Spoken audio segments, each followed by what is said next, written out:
Assalamualaikum, selamat pagi. Salam hari Jumaat penuh barakah hari ini. Hari ini hari Jumaat 17 September 2021 bersamaan dengan 9 Safar 1443 Hijriah. Dan kita semestinya bersiaran secara langsung di Bumi Kenyalang hanya di saluran Astro 122 dan juga My TV. Dan saya Wan Alif juga bersama dengan teman yang lama tak muncul. Mesti dari Jessica. Indonesia. Apa khabar Jessica, sihat? Saya juga Jessica. Ya, khabar baik Wan Ali, biasalah kan. Sihat. Dah lama Sihat, tak nampak sebab tu dah risau kan. Aduh, baju pun dah sama merah.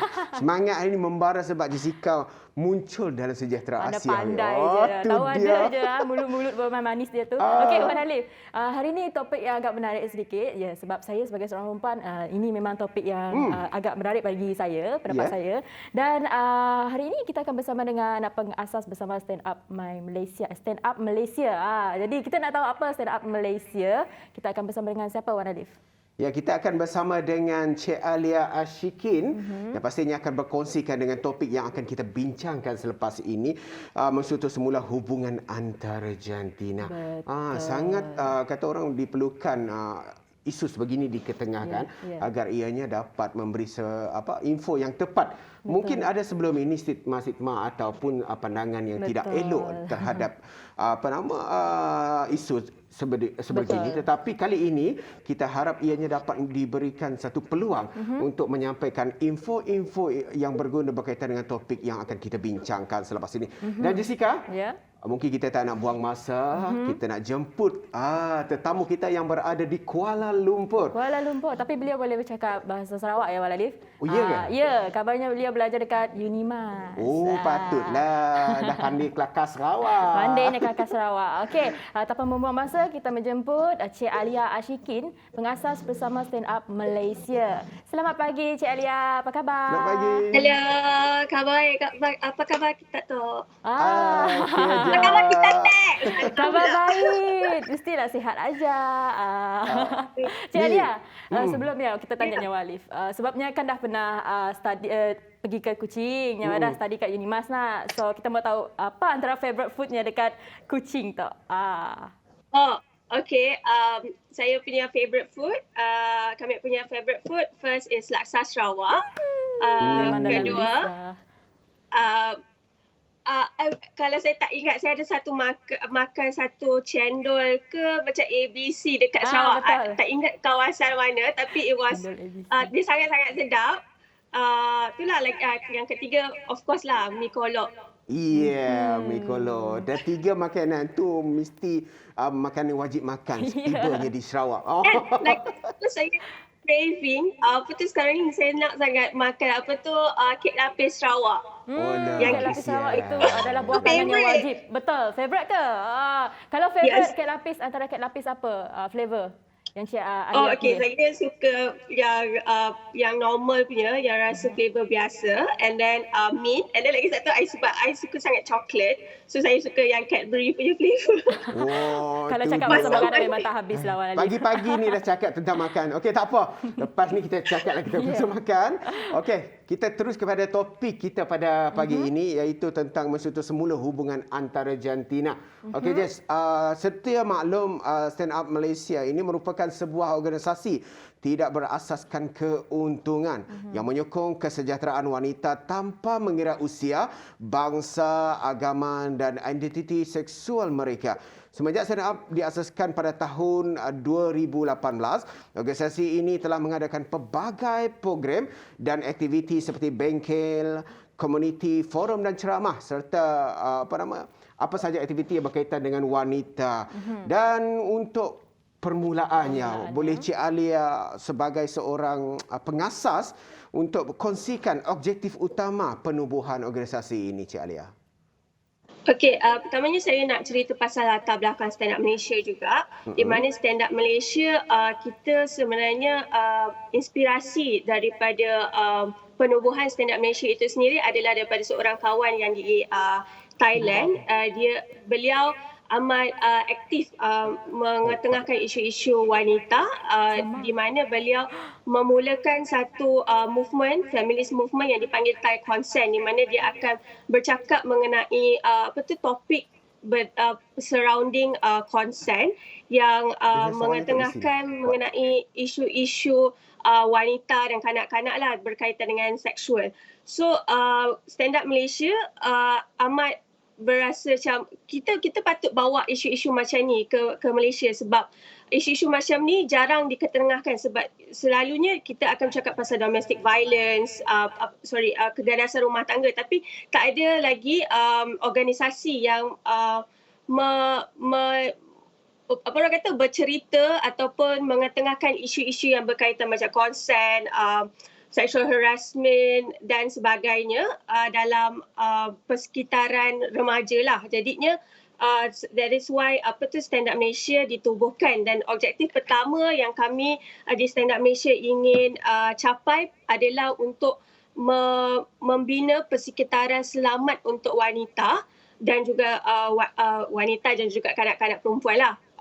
Kedua adalah untuk to fight against, untuk melawan segala jenis jenayah seksual dan gender terhadap kaum wanita dan juga perempuan. Sebab kita tahu Malaysia antara negara di Southeast Asia yang mempunyai kes sexual harassment yang tertinggi dan diikuti oleh domestic violence dan juga child marriage. Dan seperti mana Jess yang sedia maklum, wanita mempunyai hak dan juga suara disediakan wanita. Tetapi bila kita lihat terutamanya di Malaysia ini, mungkin wanita belum lagi untuk menjadi seseorang yang perlu berada di hadapan. Tetapi ia tidak mustahil boleh dilakukan. Betul tak Jess? Sebab kita nampak sekarang ini pemimpin-pemimpin kita bukan lagi di kalangan lelaki sahaja, tetapi wanita. Dan pada musim pandemik COVID-19 juga, Wan Alif, telah menyebabkan berlakunya pelbagai masalah seksual dan juga terutamanya dalam kalangan golongan wanita, serta juga kes keganasan rumah tangga juga Wan Alif berlaku pada musim-musim pandemik. Sejak PKP dilaksanakan, berlaku peningkatan juga sebenarnya. Tapi apapun kita nak tahu, untuk Stand Up My ni, Malaysia ni, apakah antara program-program yang telah dijalankan oleh Stand Up My untuk memberi kesedaran kepada orang ramai tentang keganasan berdasarkan seksual dan jantina dalam kalangan wanita dan gadis di Malaysia, Cik Alia? Okey, pertamanya Stand Up Malaysia, kita meneruskan aktiviti education, continuous education, maknanya pembelajaran secara berpanjangan melalui social media platform, sebab kita tahu ramai antara generasi sekarang menggunakan social media platform seperti Instagram untuk mereka mencari maklumat. Jadi kita menggunakan platform tersebut untuk mendidik masyarakat kita berkenaan dengan jenayah seksual dan juga gender. Kemudian kami juga mengadakan aktiviti seperti advocacy, forum, ceramah, webinar, workshop berkenaan dengan topik ni sebab sekarang kan waktu pandemik, so kita banyak gunakan online platform lah. Jadi kalau sebelum ni kami pernah mengadakan bengkel untuk pelajar sekolah mengenai konsen dengan sexual harassment, di mana dalam topik tu sendiri kita mengetengahkan isu berkaitan dengan pencapaian macam dia orang kata minor age ataupun umur berapa yang patut mereka tahulah di mana kes tu menjadi kes rogol ataupun consensual sex ataupun it's rape. So daripada situ kita mendidiklah kanak-kanak seawal umur 15 tahun mengenai isu ini. Dan kemudiannya untuk adult ataupun orang dewasa, kami mengadakan forum untuk mengetahui apa lagi selain daripada isu-isu macam ni yang wujud dalam masyarakat kita, tapi kita sendiri tak sedar itu merupakan isu yang patut diketengahkan. Antara yang baru-baru ni Stand Up Malaysia adakan program iaitu Period Poverty Let's Talk Rate, period poverty, di mana kita mentengahkan isu pasal period poverty lah, kemiskinan hate.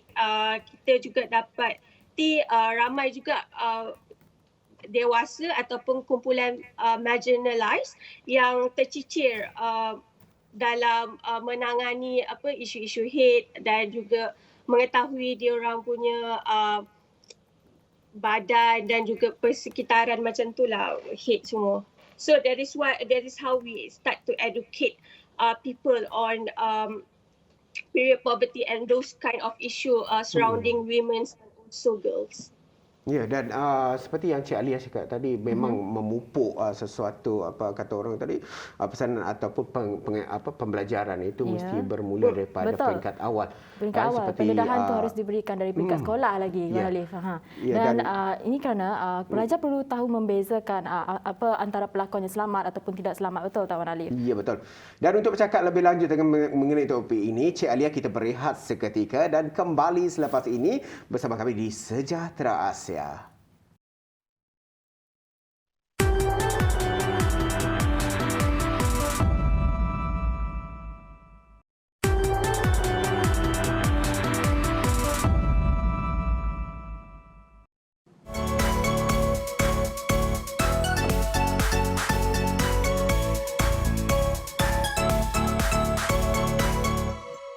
Ya, kembali lagi kita dalam rancangan pagi Wan Alif, Sejahtera Asia Pilihan Orang Ramai. Ya, Dan ramai. kita berbincang mengenai topik menstruktur semula hubungan antara jantina bersama dengan pengasas bersama Stand Up Malaysia, Alia Ashikin. Masih lagi di talian ya, Cik Alia?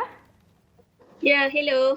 Ya, okey. Jadi tadi Cik Alia dah bincangkan mengenai seawal umur berapa patut pendedahan diberikan, iaitu pada umur 15 tahun, betul? Jadi setakat ini bagaimanakah penerimaan orang ramai terhadap advokasi yang telah anda jalankan, dan adakah anda juga turut mendapat sokongan daripada agensi kerajaan atau organisasi NGO yang lain?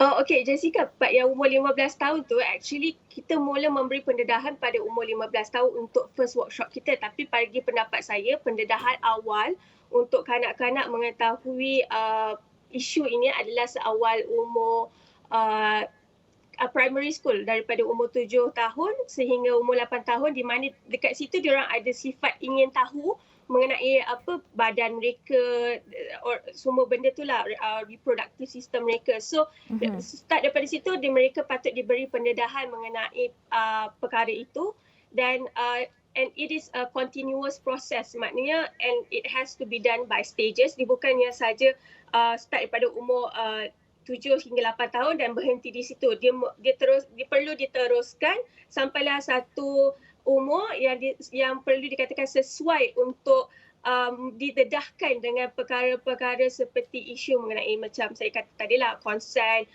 child marriage, had umur yang boleh mereka berkahwin dan sebagainya, consequences, kesan, impact daripada jenayah seksual ni lah. So secara keseluruhan yang boleh saya katakan dia merupakan satu proses yang berterusan, bukan start daripada umur situ dan habis di situ. Berkenaan dengan advokasi kami, sambutan daripada pihak kerajaan dan pihak NGO yang lain, kami menerima banyak kolaborasi daripada pihak agensi luar seperti NGO daripada seluruh Malaysia, seperti di Sabah, di Sarawak dan juga di negara-negara lain, di negeri-negeri lain untuk memberi pendedahan mengenai isu jenayah seksual dan gender terhadap wanita. Maksudnya seawal umur 7 tahun lagi setelah diberikan pendedahan, bukannya pada peringkat sekolah menengah ya. Ini adalah untuk pendedahan dan ilmu kepada mereka sendiri, wali. Walaupun mereka budak-budak lagi, tapi mereka patut tahu kerana ini akan menjaga mereka apabila mereka dewasa kelak, dan mereka tahu macam mana untuk protect diri mereka. Dan juga Wan Alif, seterusnya ada yang Wan Alif ingin tahu, sebab Wan Alif ni lelaki, pasti banyak perkara yang Wan Alif nak tahu ni pasal wanita. Betul, memang banyak sebab wanita dengan lelaki ni sinonim dalam kehidupan seharian kita, dan yang pastinya tidak terlepas bagi seorang yang bergelar wanita untuk mendapatkan keistimewaan yang hak mereka tersendiri. Jadi Cik Alia, dan baru-baru ini dikabarkan ada satu webinar telah pun dikeluarkan ataupun dilancarkan mengenai bagaimana kesan keganasan seksual terhadap kesihatan mental para wanita dan bagaimana mereka menghadapinya. Dan Cik Alia boleh kongsikan bagaimana ataupun dapatan tentang webinar yang telah pun disiarkan itu? Okey, baru-baru ni kami ada webinar, iaitu kita cakap pasal period poverty.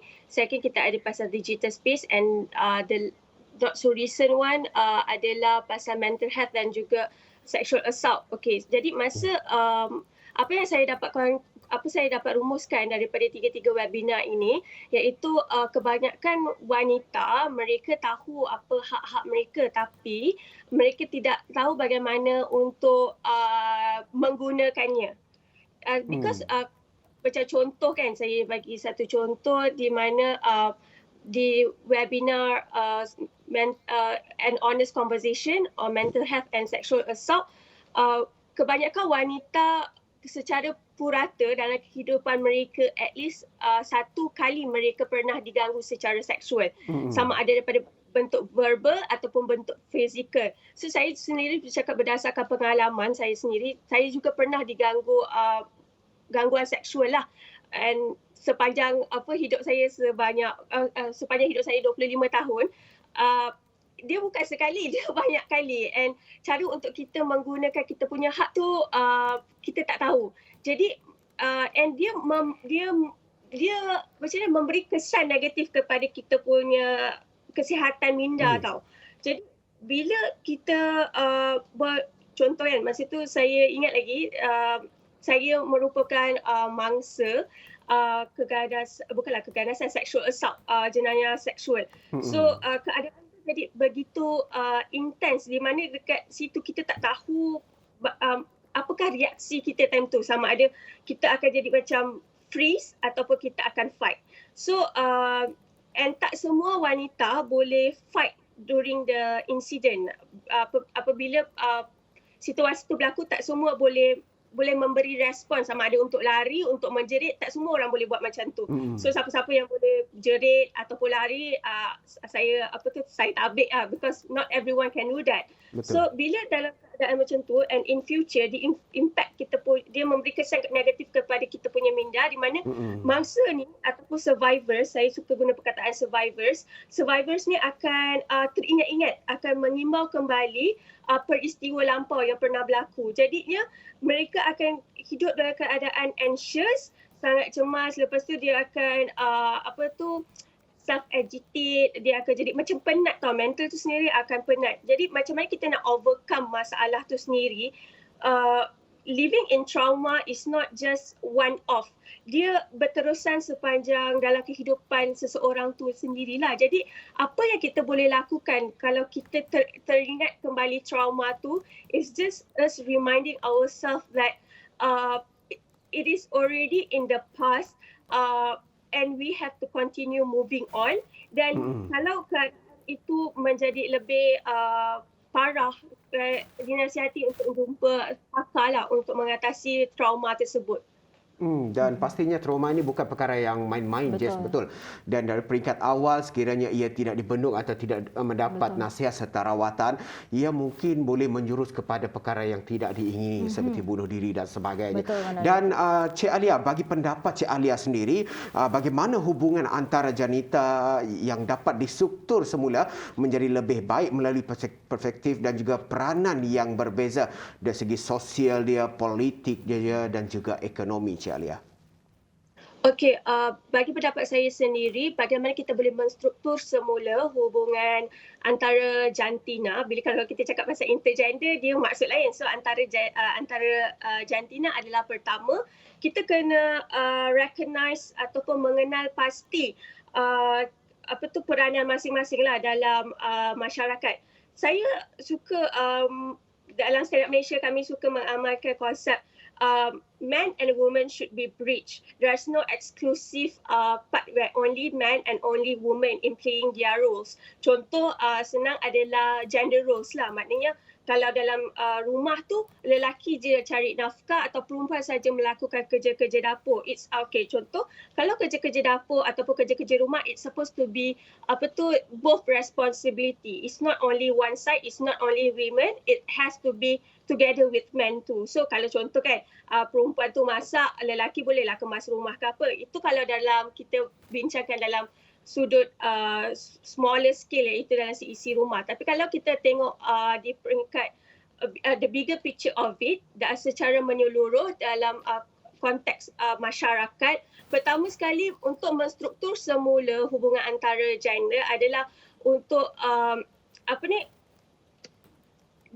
what they call it, to develop ataupun untuk untuk to know respect is. Ya, betul. Like, what is respect? Kenapa you have to respect women? Because the problem in the society itself, generally men doesn't respect women. That is why violence happen, because they have less sense of respect toward women and they feel that they are dominant.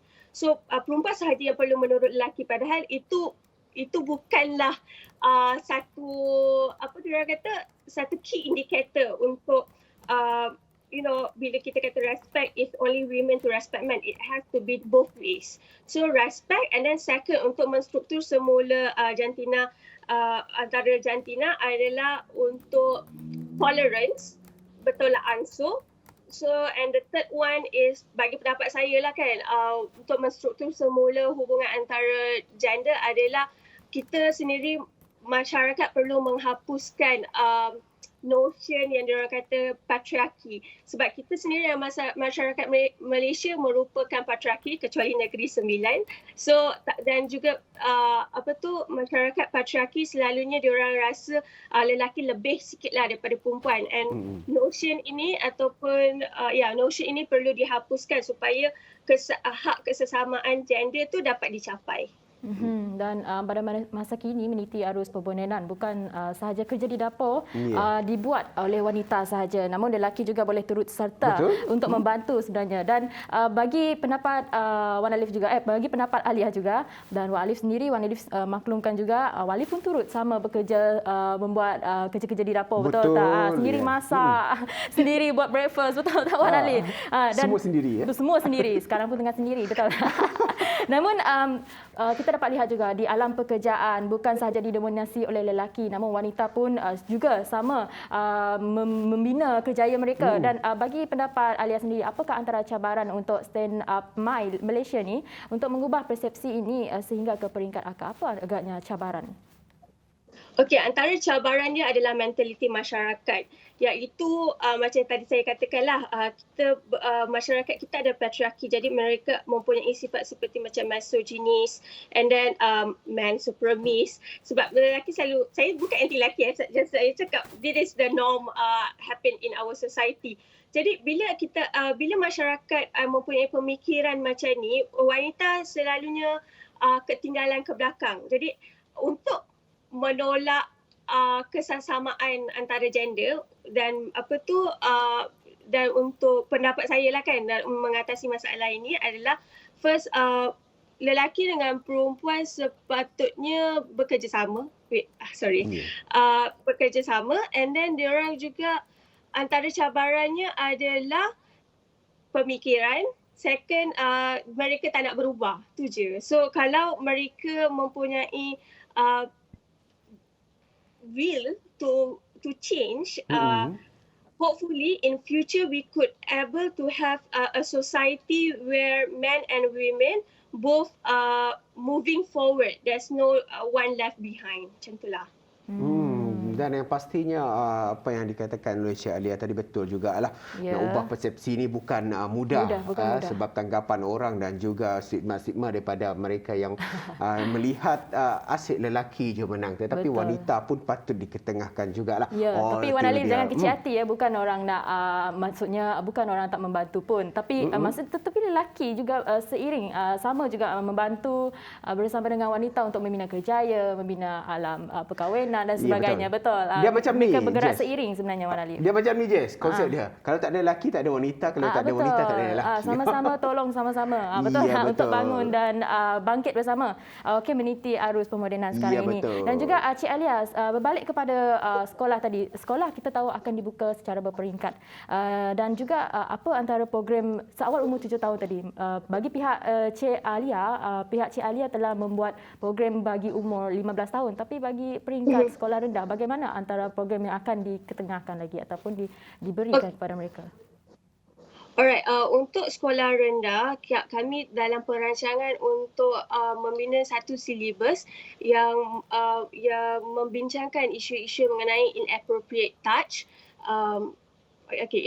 Inappropriate touch, lepas tu dia body, and apakah yang dikatakan sebagai another one is the helplines. Contoh kan, helplines yang boleh dihubungi untuk kanak-kanak ni meluahkan perasaan ataupun mereka ingin kongsikan pengalaman mereka berkenaan dengan jenayah seksual, supaya ada authority yang boleh mengambil tindakan daripada situ. Dan yang keempat adalah iaitu macam mana mereka nak recognize inappropriate touch dan apakah yang mereka patut lakukan seterusnya bila mereka berhadapi situasi macam ni. Maksudnya ada silibus yang akan dikeluarkan seperti inappropriate touch dan juga helplines, betul? Jadi mereka bukan sahaja boleh bersuara ataupun memberitahu kepada ibu bapa mereka, namun mereka boleh mendapatkan bantuan daripada autoriti yang sepatutnya. Betul. Dan Jessica, pendidikan ni perlulah seperti yang dikatakan oleh Cik Alia di peringkat awal walaupun pertengahan dan sebagainya, sebab kita tak nak benda ni bila dah besar ia menjadi kata orang susah nak dibendung ataupun susah nak mendapatkan sesuatu keputusan. Tapi kita dah maklumlah kalau dah besar ni dia ada malu sedikit nak bertanya, nak bercakap dan sebagainya. Dan kita harapkan benda ni ataupun topik yang kita bincangkan kali ini mampu membantu penonton di luar sana.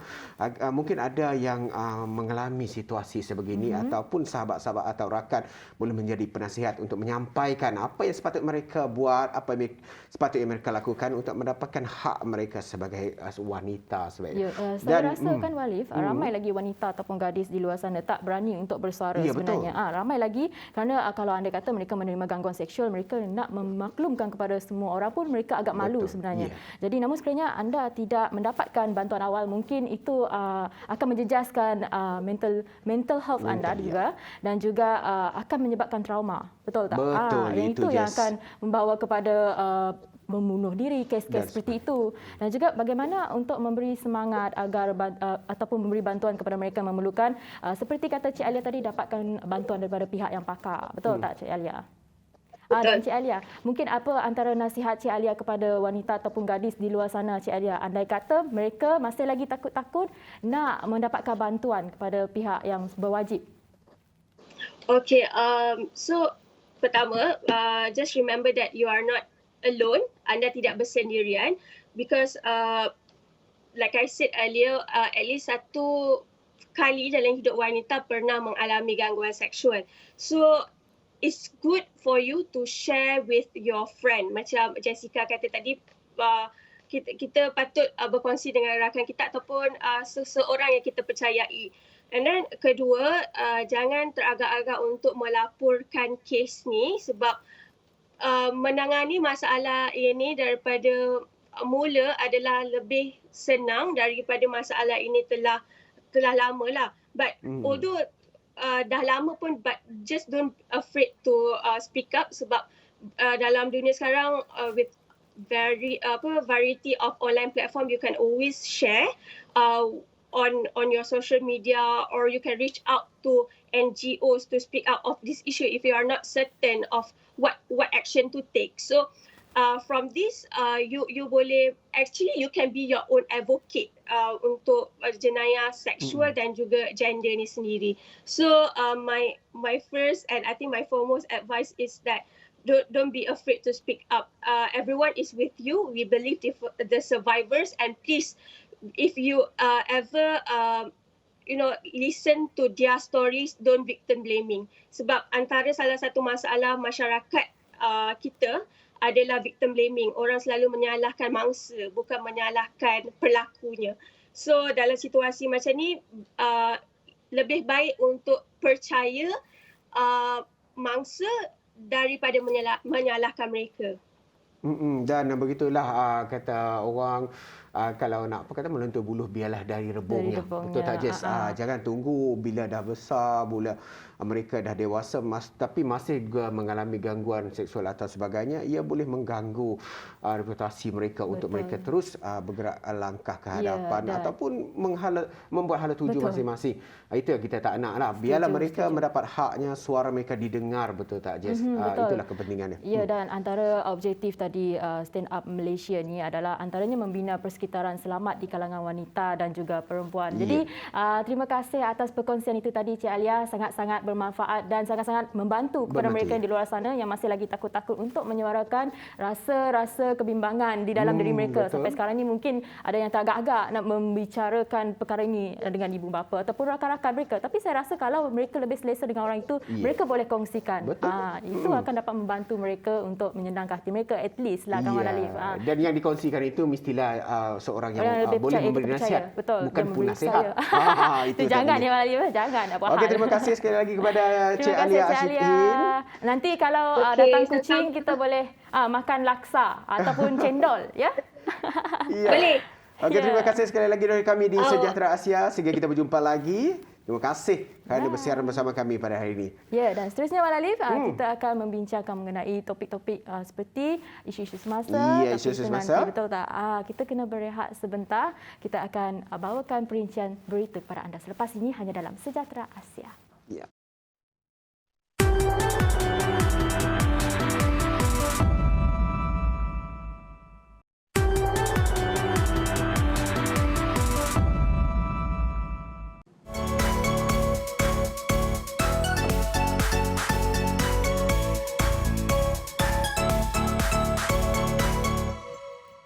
Terima kasih kerana menjadikan Sejahtera Asia rancangan tetap anda setiap hari di mana saja anda berada. Dan terima kasih kepada penonton yang setia bersama kita selama ini. Betul. Dalam Sejahtera Asia yang pastinya menyampaikan info, bukan sahaja topik-topik menarik. Kita bawakan laporan semasa COVID-19 dan juga topik-topik menarik dan juga topik-topik hangat yang menggembar-geburkan laman sosial dan juga dada-dada akhbar dan juga TV ni. Bercakap pasal laman sosial ni Wan Alif. Ni ada kabar baiklah. Okey, yang kita nak nak maklum kepada semua menerusi perkongsian Syuib, bayi Syuib berusia 43 hari. Kabarnya mudah dijaga Wan Alif dan tidak banyak ragam dan berada dalam keadaan sihat. Bagus. Dan juga pelakon dan pelawak Syuib Sepatu yang berumur 37 tahun bersyukur dipermudahkan segala urusannya dalam penjagaan anak bongsu Ayash Afan yang sudah 3 hari dibawa pulang ke rumah.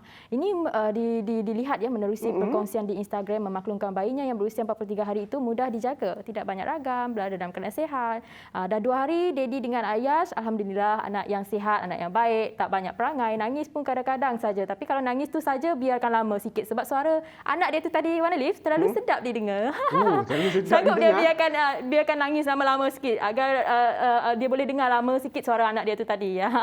Dan juga sementara itu menerusi perkongsian di Instagram story-nya juga difahamkan Syuib ada mengadakan majlis bacaan Yasin secara virtual buat isterinya Allahyarham Siti Sarah yang disertai ahli keluarga, saudara dan kenalan rapat pada malam sempena bersempena hari lahir arwah ke-37 pada tanggal 15 September, sehari sebelum Hari Malaysia Wan Alif.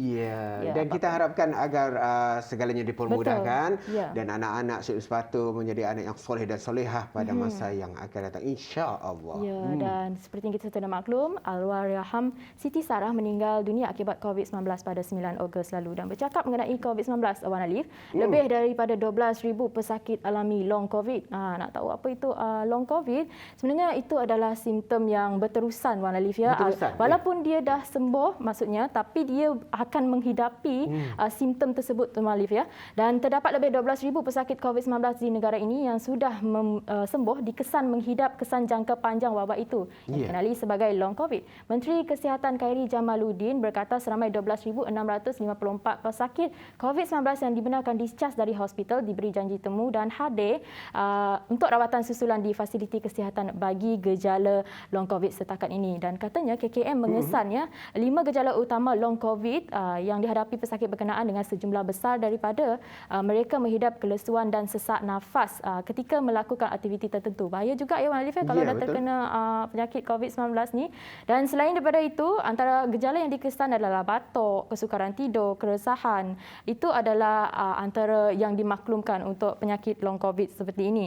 Namun long COVID untuk pesakit seperti ini akan ada perkhidmatan rehabilitasi komprehensif yang khususnya kepada pesakit long COVID dilaksanakan di hospital yang membabitkan pelbagai bidang kepakaran. Jadi mungkin pesakit ini akan menghidapi long COVID, namun dia akan sembuh juga, Wan Alif. Akhirnya dia agak menghidapi simptom yang agak lama, tapi akan sembuh juga. Akan sembuh juga. Dan itu yang harapan kita, bukan Betul. kita saja, seluruh rakyat Malaysia, mereka yang masih kata orang berhadapan dengan COVID-19, mungkin yang dijangkiti COVID-19, kita doakan agar diberi kesembuhan dengan cepat dan juga dipermudahkan kesihatan yang baik dan juga berpanjangan.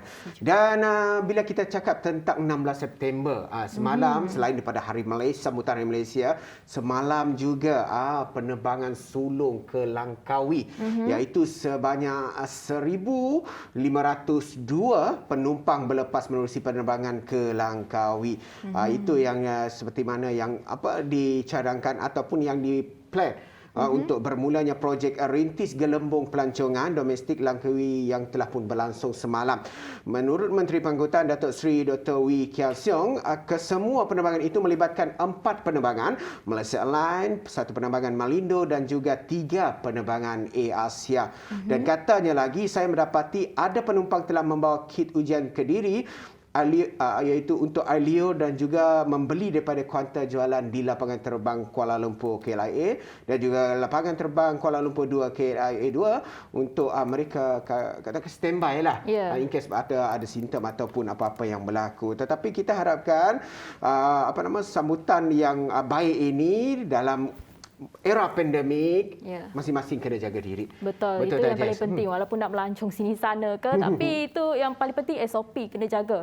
Kita sekarang ini akan berdepan dengan endemik, ya, Wan Alif. Dan mengenai sambutan Hari Malaysia, Ketua Menteri Datuk Patinggi Abang Johari Tun Nopeng juga turut menyentuh mengenai memorandum persefahaman MOU transformasi kestabilan politik antara Kerajaan Persekutuan dan Pakatan Harapan diharap akan membantu Sarawak mencapai objektif Perjanjian Malaysia 1963. Tambahnya, dalam perjalanan selama 58 tahun sebagai sebuah negara, terdapat perkara-perkara yang tidak dilaksanakan mengikut perlembagaan dan MA 63. Ia harus dibawa ke meja rundingan sebagai sebuah keluarga Malaysia yang besar. Ketua Menteri Datuk Patinggi Abang Johari juga berkata, ya, Wan Alif, kerajaan pusat dan kerajaan negeri sudah melaksanakan rundingan sejak 2015 lagi dan ia akan terus diadakan. Dan semalam juga sambutan Hari Malaysia peringkat negeri Sarawak telah pun diadakan di Dewan Undangan Negeri. Dan suasana meriah walaupun masih dalam situasi pandemik COVID-19, tetapi ia tetap disambut bagi memastikan tidak menghalang semangat kita untuk menyambut semangat kita, Hari jiwa Malaysia. kita, jiwa merdeka yang masih lagi membugar dalam hati kita dan sanubari kita. Betul. Dan John pula, Jess. Ini John dah ke? Teringat dengan John pula. Okey, Jess. Kita nak bawakan laporan COVID harian pula mengenai situasi COVID yang berlaku semalam, di mana perincian ringkas untuk COVID-19 di Malaysia setakat semalam 16 September 2021 sebanyak 18,815 kes baharu direkodkan dan ini menjadikan jumlah kumulatif kes meningkat kepada 2,49,750. Masih lagi dalam angka yang besar, ya, Jess. Dan Sarawak seperti biasa cacatan 3,660 menjadi tempat yang pertama semalam untuk mendapat kata orang tadi perhatian di seluruh Malaysia bagaimana kes ini masih lagi dalam angka yang amat tinggi.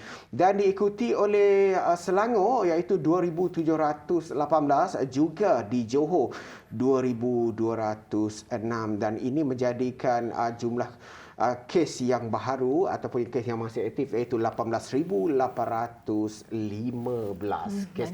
Dan besar harapan kita, guys, pula Jess. Saya dari tadi Jess lah. Awak ni belum breakfast kan? Belum sarapan. Besar harapan kita, Jess, agar COVID-19 ini mungkin lepas ini akan jadi era pandemik, tapi SOP yang akan dibincangkan melalui pelbagai sudut pandang menteri-menteri kita, ia dapat membantu untuk kita terus hidup walaupun kita boleh digelarkan sebagai hidup berdampingi dengan COVID-19. Dan Sarawak bagaimana pula? Okey, untuk perincian di Sarawak sebanyak 3,660 kes COVID-19 di Sarawak seperti yang Wan Alif maklumkan, kebanyakannya dari kategori 1 dan 2. Serta 5 kematian direkodkan juga semalam, Wan Alif, ya. Jawatan Pengurusan Bencana Negeri JPPN Sarawak menerusi kenyataan juga berkata semalam sebanyak 3,659 ataupun 99.97% kes adalah daripada kategori 1 dan 2. Manakala masih masing-masing satu kes adalah daripada kategori 3, 4 dan 5 ataupun 0.03%. Dan terdapat 5 kes kematian dilaporkan di Sarawak melibatkan mereka yang berusia di antara 39 hingga 78 tahun. Dalam pada itu, tiada kluster baru dilaporkan dengan 3 kluster diisytiharkan tamat, iaitu kluster bunga rampai, bau, kluster jambatan lemua beluru dan kluster seni bong lundo. Ia sekaligus menjadikan jumlah kluster yang masih aktif di negeri ini sebanyak 138 dan setakat semalam juga JPBNN memaklumkan terdapat 17 lokaliti telah dikenakan perintah kawalan pergerakan diperketatkan PKPD, manakala 23 lokaliti ditamatkan PKPD. Maksudnya kita masih lagi belum di angka yang selamat, Wan Betul Ali. dia. Memang tak akan selamat. Tapi kalau kita patuh SOP, kita akan selamat. Itu adalah betul. antara Itu terpulang pada diri kita. terpulang betul tak, pada Jas? diri kita. Kawalan ke diri kita agar kita tidak menjangkiti atau tidak membawa jangkitan kepada mereka yang tidak selayaknya mendapat jangkitan. Tapi apa-apa pun, sebatikah kehidupan kita bersama COVID-19, ianya bukan satu alasan untuk kita untuk meneruskan kehidupan kita terus ke hadapan dengan era baru menjelang Malaysia, keluarga Malaysia seperti yang dikatakan oleh Perdana Menteri. Betul. Dan selepas ini kita bersama dengan Cikgu Azila seperti biasa dalam slot pendidikan. Cuti satu hari. Hari ini belajar balik. Jess tolong keluar. Saya nak belajar dengan cikgu. Baik, awak yang selalu ponti kelas dulu kan. Ya, tahu tak apa. Okey, kembali selepas ini tetap bersama kami di Sejahtera Asia.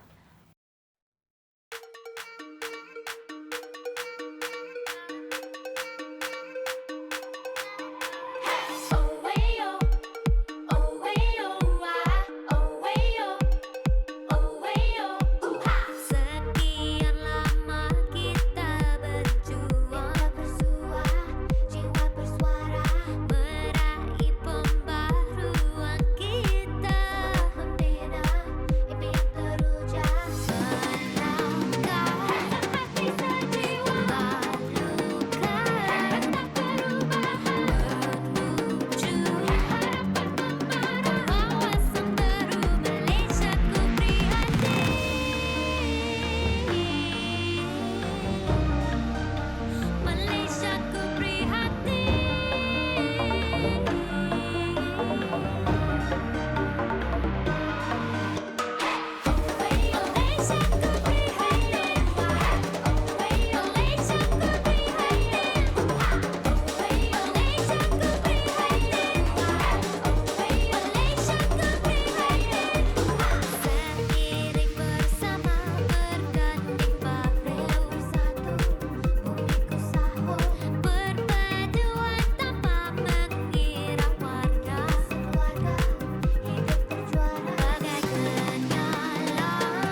Mari kita belajar. Oi, adik-adik dah bersedia seperti biasa untuk slot pendidikan yang pastinya kita dengan seorang yang pakar matematik, Cikgu Azila. Selamat pagi, Cikgu. Selamat pagi. Kacak salah lagu. Oh, jangan dipuji, belalak lagi lah.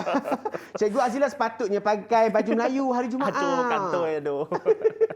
Okey, Cikgu Azila, teruskan apa sebenarnya yang nak dikongsikan pada hari ini? Okey, hari ini kita nak kongsikan pemfaktoran, factorization. Hari itu kita dah belajar, masa kelas yang first hari itu kita dah belajar satu pattern dalam factorization ini adalah kita keluarkan apa yang sama. Ya. Okay, kita keluarkan apa.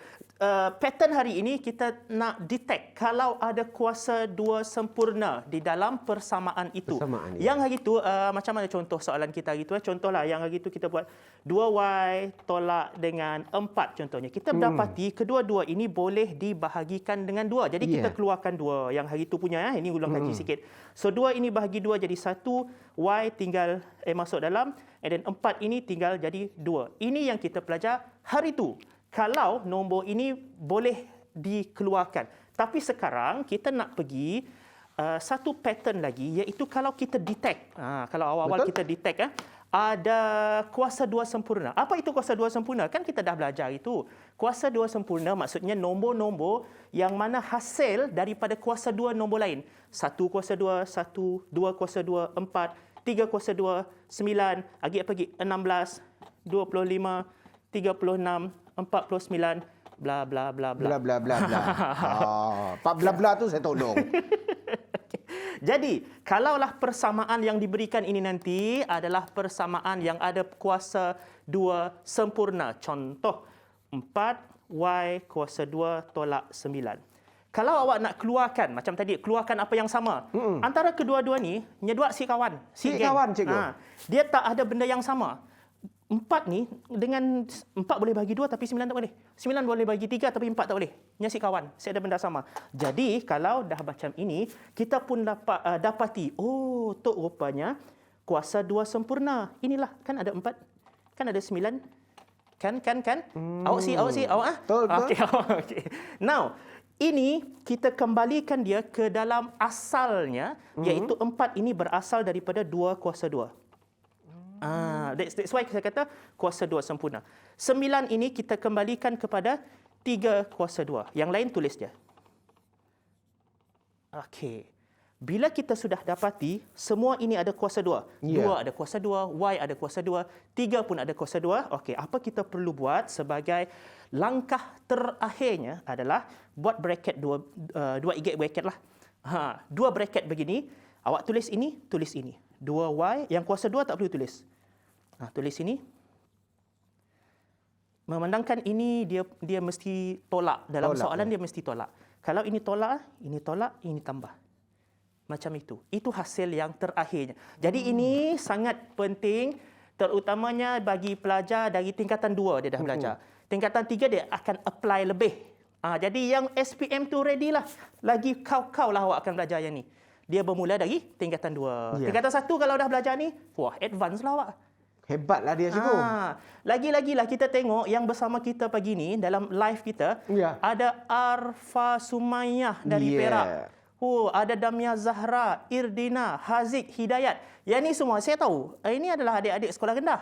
Sekolah rendah, boleh faham tak yang ni? Boleh jawab tak? Kita nak dengar. Boleh tak awak faham yang ini?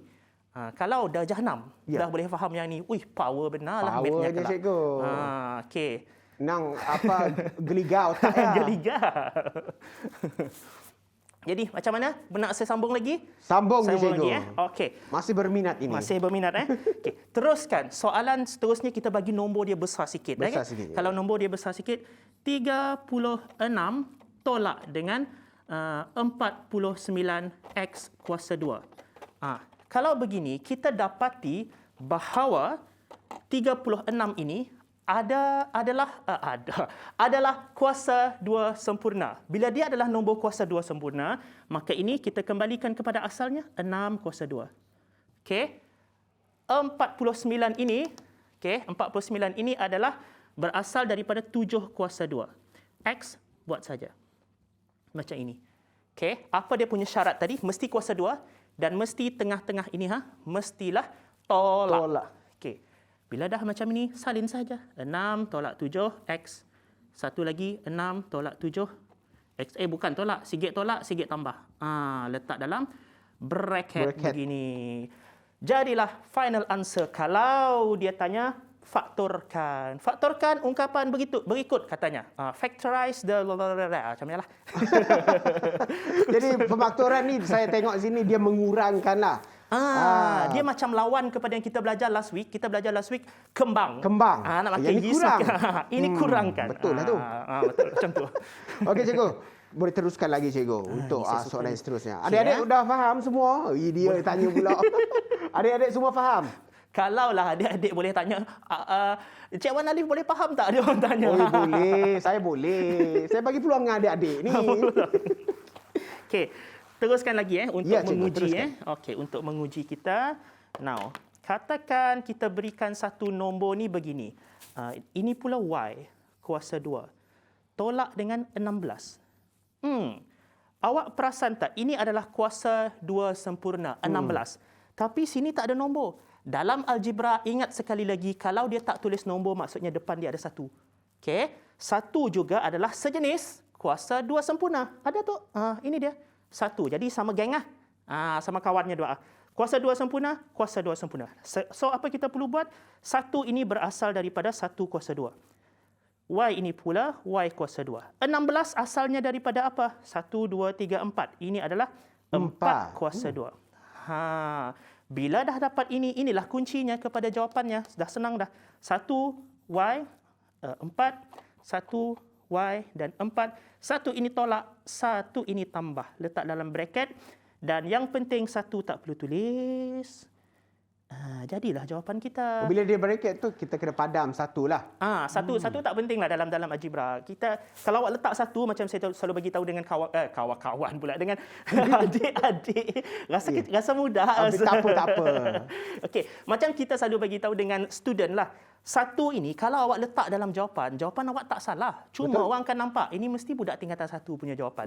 Dia tak pro sangatlah. So to make it nampak pro, so kita padamkan nombor 1 ini. Ada juga student, dia akan tanya dengan saya, ini cikgu kenapa ini tolak dulu, tambah dulu? Kalau saya tambah dulu dekat depan, ini tolak boleh tak? Jawapannya boleh. Boleh. No problem.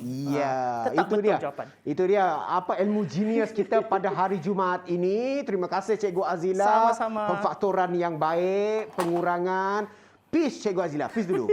Peace dulu. Okey, sekian dulu daripada kami di Sejahtera Asia. Saya Wan Alif dan juga Cikgu Azila. tapi sebelum tu ada pantun, pantun. Okey, pantun dulu. Kalau perempuan jadi ketua, dipanggilnya ketua cantik. Terima kasih untuk penonton Sejahtera Asia semua. Anda adalah yang terbaik. Okey, daripada inspirasi kami cetuskan inovasi. Assalamualaikum dan peace. Peace sekali tu. Okay, peace.